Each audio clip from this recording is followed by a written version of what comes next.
India pada Rabu 12 Oktober mengumumkan untuk menghentikan produksi obat batuk di pabrik Maiden Pharmaceuticals. Hal ini butut dari kematian 69 anak di Gambia, Afrika.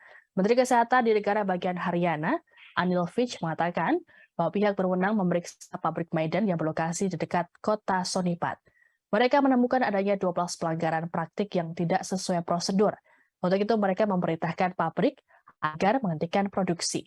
WHO pada pekan lalu mengungkapkan 4 obat produksi pabrik Maiden mengandung diethylene glycol dan ethylene glycol yang tidak dapat diterima. Kandungan tersebut dapat menjadi racun dan timbal sehingga mengakibatkan cedera ginjal akut. Sementara itu, kepolisian Gambia pada laporan penyelidikan awal pada Selasa 11 Oktober mengatakan bahwa kematian 69 anak-anak tersebut diakibatkan cedera ginjal akut yang terkait dengan sirup obat batuk yang dibuat di India. Obat-obatan tersebut diimpor melalui perusahaan yang berbasis di Amerika Serikat.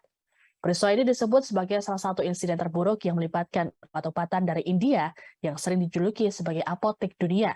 Sementara itu, Direktur Maiden, Naresh Goyal, membantah kematian anak-anak tersebut karena obat yang diproduksinya. Goyal mengatakan anak-anak itu meninggal karena sirup parasetamol. Terima kasih sudah nonton. Jangan lupa like, subscribe, dan share ya.